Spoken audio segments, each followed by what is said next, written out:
사랑하는 성도 여러분, 한 주간도 말씀 안에 거하고 계시는지요? 오늘은 지난 4월 25일 주일에 주신 디모데전서 2장 1절부터 7절 중보기도의 은혜라는 제목의 말씀을 묵상해 보고자 합니다.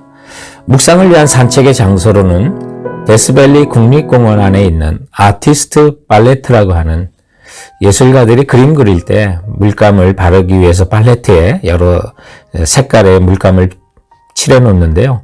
산의 색깔이 그런 여러 색깔을 띠고 있다고 해서 붙여진 이름의 그 트레일 산책로에서 묵상을 진행하도록 하겠습니다.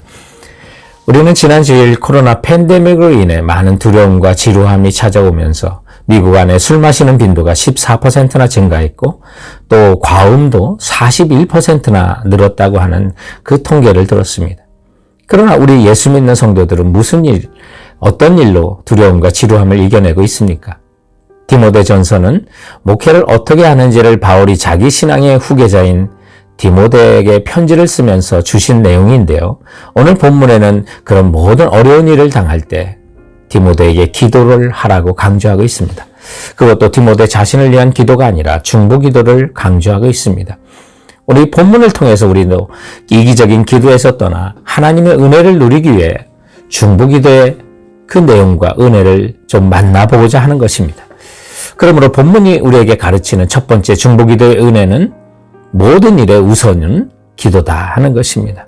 1절 말씀에 보면 그러므로 내가 첫째로 권하노니 모든 사람을 위하여 간구와 기도와 도구와 감사를 하되라고 말합니다. 여기 첫째라고 하는 것이 시간적으로 가장 먼저라는 뜻도 있지만 비중에 있어서도 가장 중요하고 으뜸이 된다는 뜻을 담고 있는 단어입니다. 그러므로 사도 바울은 영적인 아들 디모데에게 자기의 목회 경험을 정말 전해주고 싶은 것도 많았겠지만 가장 먼저 가장 중요하게 우선적으로 권한 것이 기도였다는 사실입니다. 그 기도도 네 가지로 나누어서 간구, 기도, 도구, 감사, 이 네 가지는 기독교 용어로서는 구별이 가능한 내용들이 있습니다. 그래서 간구는 긴박한 상황에서의 어떤 특별한 성취를 위한 탄원의 뜻을 갖고 있고, 기도라고 하는 것은 일반적인 의미로 하나님을 향한 모든 경건한 아뢰음이 다 기도입니다.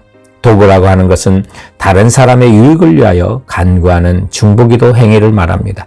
그리고 감사라고 하는 것은 하나님께 주신 모든 것에 대하여 감사함으로 영광을 돌리는 경우를 말합니다. 그러나 오늘 이 본문에서 사도 바울은 디모데에게 이런 형태의 기도를 구별해서 때에 맞게 기도하라고 한 것이 아니라 할 수 있는 모든 방법을 가능한 모든 형태의 기도로 우선적으로 하나님께 기도하라고 이 말씀을 주신 것입니다.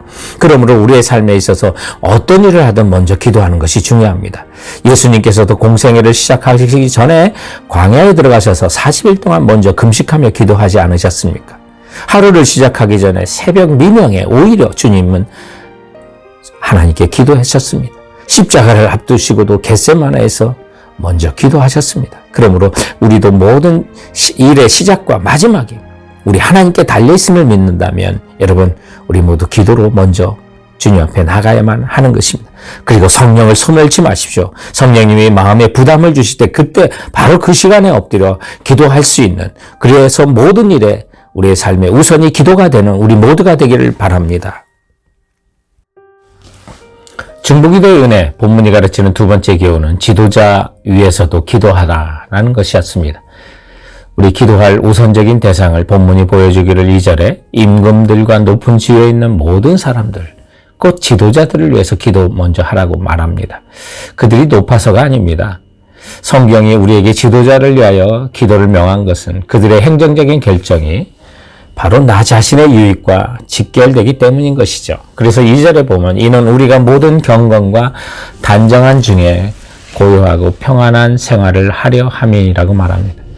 대통령을 위해 비난하기는 쉽습니다. 지도자를 비난하기는 쉽습니다. 그러나 그들을 위해 기도하는 것은 쉽지 않습니다. 그러나 주님이 우리에게 명령하시는 것은 그들을 위해서 기도하라는 것입니다. 대통령이 나라의 장래를 위해 그릇된 결정을 내릴 때 그의 결정의 영향력에서 우리가 과연 자유로울 수 있겠습니까? 그렇지 않죠.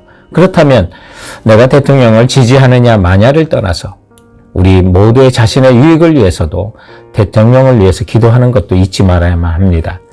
여러분들의 자녀를 위해 기도하지만 또한 여러분의 자녀를 가르치는 학교 선생님, 교회 어린이 사역자, CM 목사님, 교사들을 위해서도 기도하셔야만 합니다. 여러분의 남편을 위해서도 기도하지만 또한 남편의 회사의 사장님과 매니저를 위해서도 기도하셔야만 합니다. 그 영향이 여러분에게 있기 때문에 그렇습니다.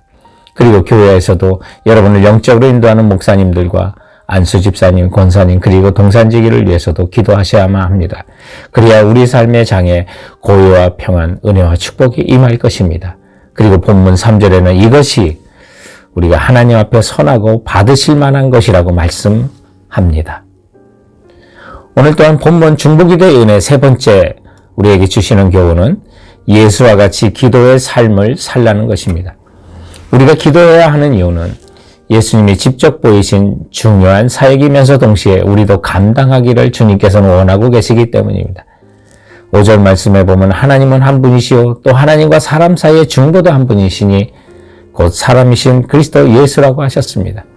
예수님께서 우리 죄를 위하여 십자가에 못 박혀 죽으심으로 하나님과 인간 사이의 참된 중보자가 되신 것입니다.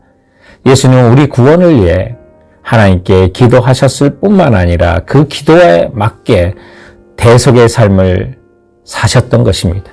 기도는 항상 행동으로 실천할 것을 요구하고 있다는 거 기억하십시오. 우리는 기도할 뿐만 아니라 기도에 따르는 책임 있는 행동을 해야 한다는 것입니다. 기도는 하면서 우리가 그에 책임 있는 행동을 따르지 않는다는 거 있을 수가 없습니다. 예컨대 주기도문에 있는 것처럼 우리에게 일용할 양식을 달라고 기도했다면 그 양식을 얻기 위하여 어떤 방법으로 하나님은 내게 허락하실지 알기 위해서 또 맛보기 위해서 일자리를 찾아야 하고 또 일을 해야만 하는 것입니다. 그래야 그 약속을 이루어주시는 것입니다. 본문에서도 보면 우리들이 모든 사람을 위하여 기도할 때 따르는 책임이 있는 행동은 그것은 바로 복음을 위한 삶, 선교적인 삶, 전도자적인 삶을 사는 것입니다. 왜냐하면 4절 말씀에 보면 하나님은 모든 사람들이 구원을 받으며 진리를 아는 데 이르기를 원하신다고 말씀하고 있습니다. 우리는 말로만 전도하는 것이 아니라 가장 효율적인 전도의 방편이 바로 기도입니다. 블러 신학교의 유명한 선교학 교수님이셨던 피터 와그너 박사님은 아직 열리지 않은 마음들, 열리지 않은 지역들, 열리지 않은 나라들은 우리의 기도의 양이 채워지지 못한 것 때문이라고 지적했습니다. 기도하며 중보하시고 또 실제적으로 십자가를 지시며 중보의 삶으로 대속의 삶으로 우리에게 생명을 주셨던 예수님을 본받아 우리도 영혼들의 구원을 위하여 기도하며 책임 있는 전도자의 삶을 살아가는 우리 모두가 되기를 바랍니다.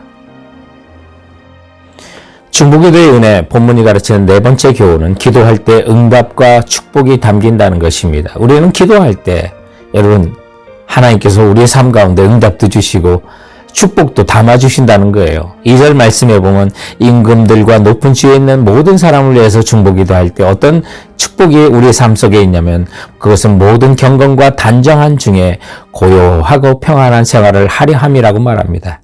여러분 여기 고요하고 평안한 생활, 외적으로 전쟁도 없고 내적으로 근심도 없는 생활을 말하는 것입니다. 그러므로 진정한 축복은요, 복은요, 외부와 내부 모두 편안해야 얻는 것을 말하는데 그것도 경건과 단정한 중에라고 말하고 있습니다. 이 경건이라는 것은 하나님과의 바른 관계 속에서 나타나는 상태를 말하는 거고 또 단정이라고 하는 것은 그리스도인들의 믿음과 성품과 덕행으로 말미암아 사람들과의 바른 관계에서 찾아오는 것이 단정입니다. 그러므로 경건과 단정함이라는 것은 하나님과 사람과의 올바른 관계 속에서 주님이 주시는 고요함과 편안한 생활의 축복을 누릴 수가 있다는 것입니다. 그리고 정말 중보기도할 때 여러분 우리가 기억해야 할 것은 우리가 남을 위해서 그리고 나라를 위해서 높은 사람을 위해서 중보기도할 때 진정한 우리에게 있는 축복은 주께서 나의 일을 해주신다는 것입니다.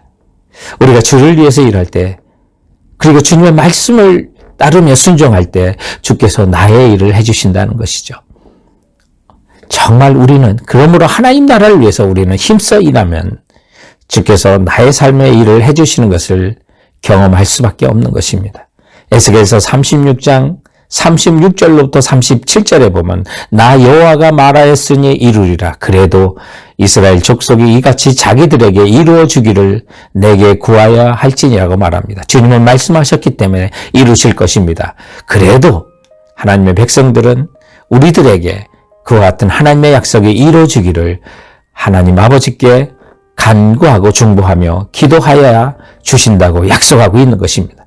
이 약속의 말씀이 우리 삶 가운데 그대로 이루어지는 우리 모두의 삶이 되길 주님의 이름으로 축원드립니다. 사랑하는 성도 여러분, 그럼 이번 한 주간도 주께서 주신 말씀으로 승리하시고 건강하시기 바랍니다. 감사합니다. 안녕히 계세요.